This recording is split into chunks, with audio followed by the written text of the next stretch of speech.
থেকে জমে থাকা সকল ভালোবাসাকে জমিয়ে রাখুন, কোথাও খরচ করবেন না।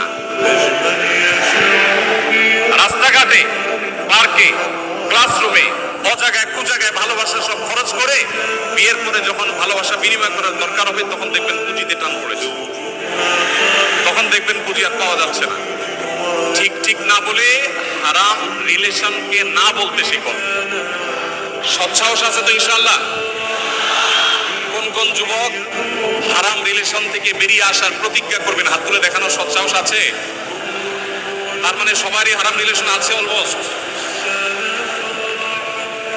আল্লাহ তাআলা আমাদের সবার যৌবনকে সকল কালিমা থেকে হেফাজত রাখার তৌফিক দান করুন। শুনলাম মেয়েরা নাকি বাবাকে বেশি ভালোবাসে, কিন্তু আফসোস হাজারো বাবা জাহান্নামে যাবেন শুধুমাত্র তার বেপরদাশীল রাজকন্যার জন্য। মেয়ে তুমি সাবধান হও, নিজের বাবার জন্য, বাবার মাথার গাম পায়ে পড়ে মেয়েকে ওড়না কিনে দেওয়ার জন্য। আর সেই মেয়ে সোশ্যাল মিডিয়াগুলোতে ওড়না ছাড়া ভিডিওতে আসে ফলোয়ার বাড়ানোর জন্য। ছি, মেয়ে তোমার লজ্জা হওয়া উচিত। ছি।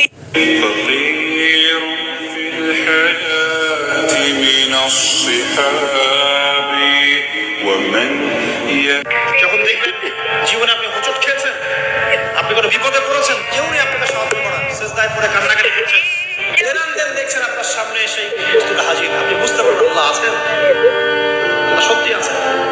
যারা বেশি সুন্দর হতে চান তাদের কাছে আমাদের একটা পরামর্শ, বেশি বেশি করে নামাজ পড়বেন, নামাজের আগে মন দিয়ে ওযু বানাবেন, বিশেষ করে ফজরের নামাজটা কন্টিনিউ করবেন।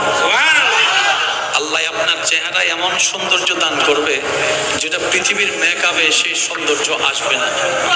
কিছু সৌন্দর্য চোখে লাগে, পয়েন্ট এই জায়গায়, কিছু সৌন্দর্য চোখকে আকর্ষিত করে, আবার কিছু সৌন্দর্য এমন আছে যেটা মানুষের দিলকে আকর্ষণ করে, দিলকে আকর্ষণ করে।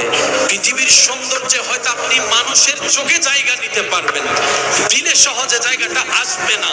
কিন্তু নামাজ এমন একটি ইবাদত, ওযু এমন একটি মাধ্যম যেটাকে আপন করতে থাকলে আপনার চেহারায় এমন একটা রৌনক আসবে যেটা সামনের জন দেখে তার দিল পর্যন্ত মানতে বাধ্য হবে। বলেন সুবহানাল্লাহ।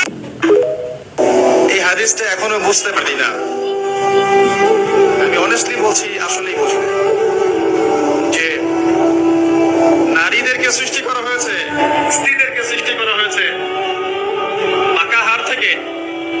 তাদেরকে জোর করে সোজা করতে যেও না, তাহলে ভেঙে যাবে, আর ওই অবস্থায় ছেড়ে দিলে তারা বাঁকাই থেকে যাবে। উত্তম নসিহতের মধ্য দিয়ে তাদের সাথে চলতে হবে। আল্লাহ, এর চেয়ে কঠিন কোনো হাদিস